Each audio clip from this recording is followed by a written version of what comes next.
Je vais juste alors en profiter, faire une petite introduction, comme il se doit de...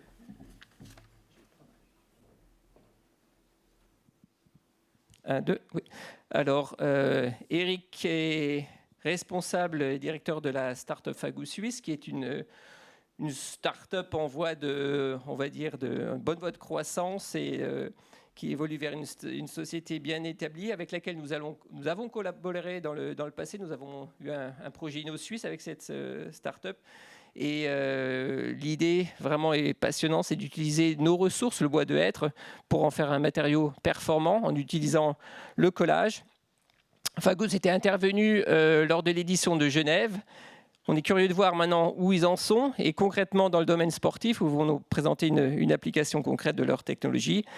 Eric ne vient pas du domaine du bois mais de l'informatique, donc c'est ce qui m'a toujours intéressé, c'est ce qui montre aussi que l'innovation, doit être avant tout menée aussi de manière transdisciplinaire. Et c'est toujours intéressant de voir des personnes du monde informatique qui ont pour vocation de s'engager dans la durabilité. Voilà, Eric, la parole est à toi. Merci Frédéric pour cette introduction. Bonjour à tous. Je suis fier de pouvoir présenter en fait notre innovation et l'application de cette innovation et l'état où nous en sommes actuellement dans notre start-up.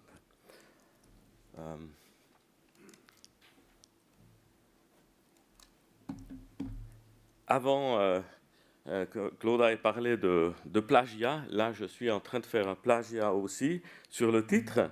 Le bois est un allié du sport. Ça reprend en fait la thématique de la brochure que vous avez dans vos maps, qui est vraiment super intéressante à ce sujet. Bien, le bois en fait commence à la forêt.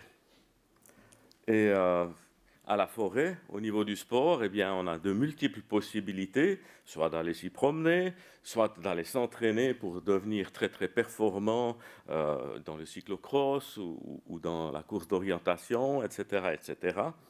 Et le sport, comme on le voit, il a besoin d'écrins où on peut exercer nos passions et nos sports pour arriver à des performances extrêmement fortes.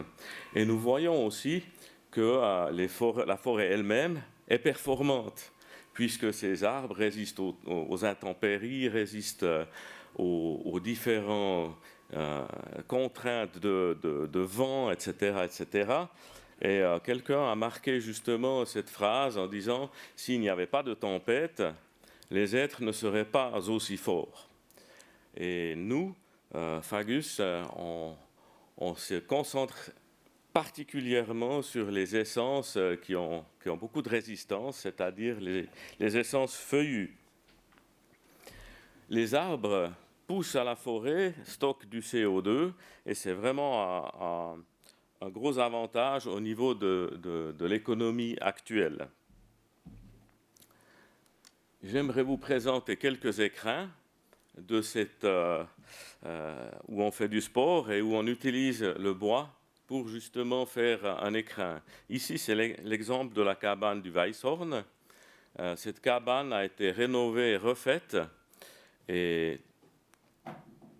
une des applications a été de mettre la paroi arrière qui a une forte contrainte par rapport au danger d'avalanche.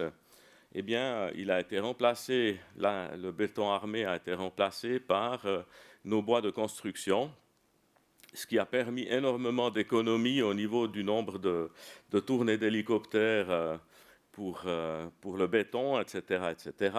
Et donc, on a pu utiliser un bois pour remplacer en fait un matériau intensif en CO2 pour en amener un qui stocke du CO2. Et cela permet d'avoir un écrin pour les performances des alpinistes qui vont gravir les sommets de plus de 4000 mètres qui sont là autour. Le sujet principal de ce matin, c'est aussi la patinoire de Porrentruy. Le HCA Joie a été une équipe très très performante et a réussi à monter en équipe donc en Ligue nationale A. Et ils ont aussi besoin d'un écran pour justement leur performance et pour leurs entraînements. Ici, on voit très bien les immenses portées qu'on peut avoir avec du bois et au final, combien fin une construction de ce type peut être. Là, je pense qu'on s'approche à peu près d'une dimension qu'aurait l'acier. Ce projet est un projet super intéressant. Pourquoi? Parce que les communes, donc le syndicat des communes, a décidé d'exiger en fait une variante bois à la variante acier qui était proposée au départ. Et puis on voit au résultat final que c'est possible. La particularité, c'est que ces communes ont mis en disposition leur propre bois pour fabriquer cette halle. Alors il est clair que ce n'est pas des bois, je dirais, massifs standards, mais c'est des bois composites collés. Et ça, c'est une de nos forces. Mais comment est-ce qu'on en est arrivé là? Comment l'idée Fagus a pris son chemin? On voit que les nouvelles normes d'incendie ont évolué. Donc maintenant, il est possible de construire des gratte-ciel en bois avec la bénédiction des assurances incendie. On voit aussi que dans les villes, le terrain devrait être de moins en moins miné, donc il y a cette loi sur l'aménagement du territoire, etc. Et donc, les villes ont besoin d'être densifiées. Comment on densifie dans les villes? La plupart du temps, on fait des surélévations. Et quand on fait des surélévations, eh bien, il y a quelques thèmes qui sont importants. Il faut un temps de mise en œuvre extrêmement rapide, parce qu'on ne peut pas se permettre des chantiers pendant des années dans une ville. Donc il faut limiter le temps au minimum. Et puis, c'est clair, il faut que ça soit aussi des constructions qui soient économiquement et écologiquement viables.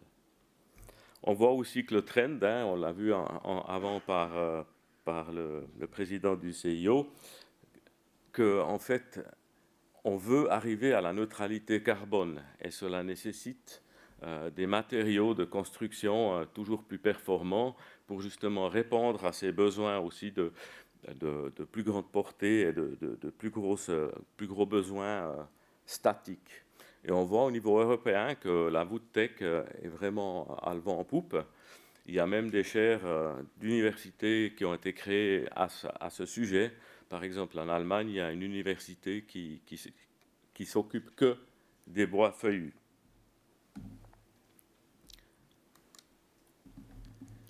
Donc, les besoins du marché, c'est clair, c'est d'avoir des matériaux de haute performance, aussi bien que les sportifs sont des sportifs de haute performance, et bien nous, nos matériaux sont aussi de haute performance. Et le besoin du marché dans ce domaine-là, c'est aussi d'avoir un matériau qui est livrable toute l'année, pas juste pendant les périodes de coupe ou bien avec une longue préparation à l'avance de plusieurs années, mais ça doit être disponible de suite pour être utilisé dans les constructions.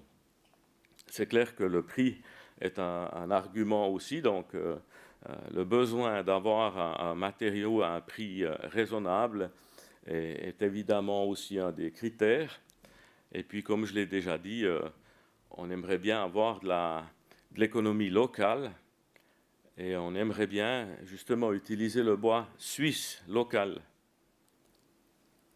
Et donc, le besoin est aussi à la déconstruction ou bien à l'utilisation, une possibilité justement d'utiliser le soin de la forêt pour que finalement nous en jouissions aussi quand on va dans les forêts durant nos loisirs. Alors quel était le challenge de Fagus? Puisque on connaît bien les discours sur le bois de hêtre, par exemple, Un architecte avait une fois dit ben le hêtre, le mieux, c'est quand il est coupé en 30 cm à côté du fourneau. Nous, on n'est pas tout à fait de cet avis-là. Et c'est pour ça que déjà depuis un certain temps, donc le projet a pris naissance en 2012, la réflexion a été faite, mais comment est-ce qu'on fait pour travailler avec ce hêtre qui est un bois extrêmement sauvage, qui se travaille mal et qui travaille lui-même beaucoup trop, caractéristique qui n'est pas très appréciée par les professionnels du bois. Et on le voit ici, le bois du hêtre, dès qu'on commence à le couper, dès qu'on commence à le sécher, eh bien, il se tord dans tous les sens, il se fend, etc., etc. Et dès lors, le challenge était comment faire pour trouver une solution pour en faire des matériaux de construction hyper solides, parce que le hêtre a cette caractéristique-là, c'est un des bois les plus solides qu'on trouve dans nos forêts, et en grande quantité, puisqu'à peu près 17% de la forêt suisse sont des hêtres. Comment faire pour arriver à en faire un bois utilisable? Et là, l'innovation qu'on a réussi à trouver, c'est l'utilisation de tasseaux ou d'écaries, selon les régions. Donc, ce qu'on a fait, notre innovation, c'est on coupe ces hêtres d'abord en planches et ensuite on en fait des carrelets.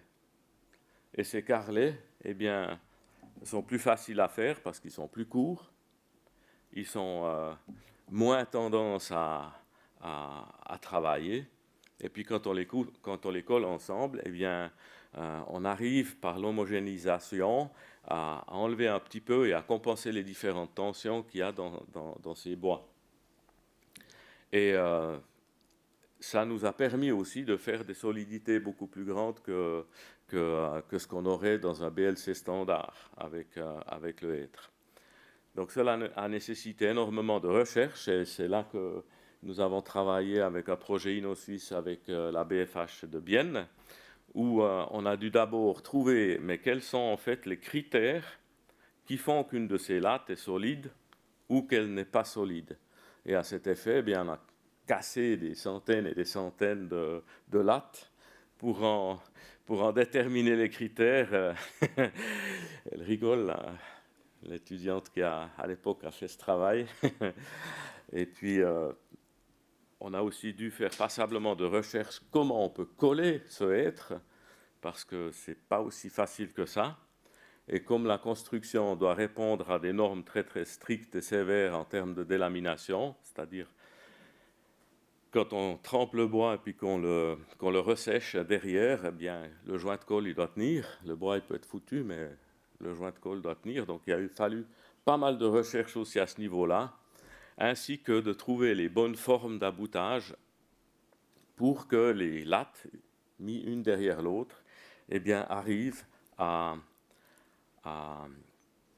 avoir suffisamment de solidité à la traction.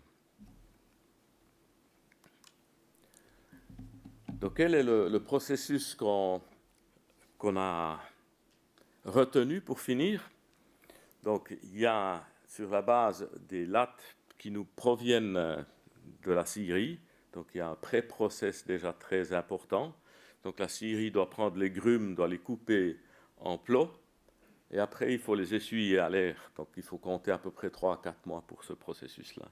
Ensuite, il est séché techniquement à 8%, le bois. Et ensuite, il est seulement déligné en lattes. Et ça se passe avant l'usine Fagus. Et nous, dans l'usine Fagus, après, on prend toutes ces lattes et puis on doit les raboter, les calibrer, les trier en solidité, justement parce qu'il y a des grandes différences entre les plus faibles et les plus fortes. Et nous, on les trie en 3 catégories, en 3 classes de solidité. Et ensuite, eh bien, on en fait dans l'usine d'abord les lamelles. Donc nous, contrairement à du BLC standard, où vous allez acheter, si vous voulez faire une poutre de 200, vous allez acheter du 215. Si vous voulez faire un 240, vous achetez du 255.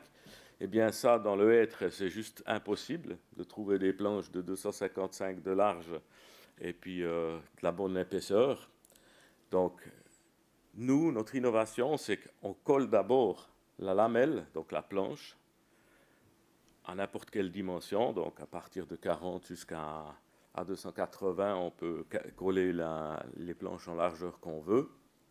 Et c'est ensuite qu'on passe le prochain pas. On colle ces lamelles une sur les autres pour en faire des porteurs. Donc, ça fait un certain nombre de petites lattes qui trouvent leur aboutissement dans un porteur. Donc, quand on veut produire 1 mètre cube de bois de construction Fagus, il faut 625 mètres courants de lattes de 50 par 50 mm. Et bien sûr, après, au niveau du processus de production, bien, il y a le rabotage final, la coupe en longueur de ce qui est commandé. Donc, on peut commander chez nous à la pièce. Et c'est peut-être un petit peu le résultat du fait que je ne suis pas du bois, mais que je suis dans l'informatique. Nous avons complètement digitalisé cette usine pour qu'on puisse travailler à la commande. Donc, on peut fabriquer des poutres, pièces unitaires. Quels sont nos produits? Eh bien, on a les produits qui sont plutôt sous format de plateau. On peut faire des plateaux de meubles, on peut faire des lamelles, on peut faire des poutres. Eh bien, comme vous voyez ici, par exemple, cette poutre-là, elle est à Berne dans un immeuble où sur une section comme ça, de 40 par 40, on a à peu près 300 tonnes sur chacune de ces poutres. Qu'est-ce qu'on arrive à faire dans notre usine chez Fagus? On arrive à faire des porteurs jusqu'à 13,50 m, 1,28 m de large et puis 28 cm de haut. Et dans ces dimensions, tous les 40, vous pouvez prendre la mesure qui vous intéresse. Ici, on voit les bois tasseaux qui sont prêts au montage. Ici, vous voyez du bois tasseau aussi dans un autre essence de feuillu du frêne. Mais nous sommes également en train de faire du chêne. Et puis, la prochaine étape, ce sera aussi du châtaignier. Voilà ici un petit peu l'utilisation. On peut l'utiliser dans des poteaux. Ça, c'est la patinoire de Porrentruy dans les loges VIP. On peut faire justement pour la densification des treillis très imposants. Donc ça permet d'ajouter directement un étage supplémentaire sur un bâtiment existant. Et vous voyez ici, on peut directement mettre des bureaux ou des choses comme ça dans ce genre de construction. Ce qui est important, c'est que justement, que quand on fait ce genre de choses, il faut qu'un bâtiment soit pensé bois et pas juste que l'architecte fait une alternative bois sur la base d'un plan existant sans se remettre en question. Et là, on voit qu'on arrive à des constructions super filigranes et super utiles avec très peu de place perdue pour du volume. Ici, on voit des éléments de fond. Donc ça, c'est un dallage qui est visible depuis dessous et dessus.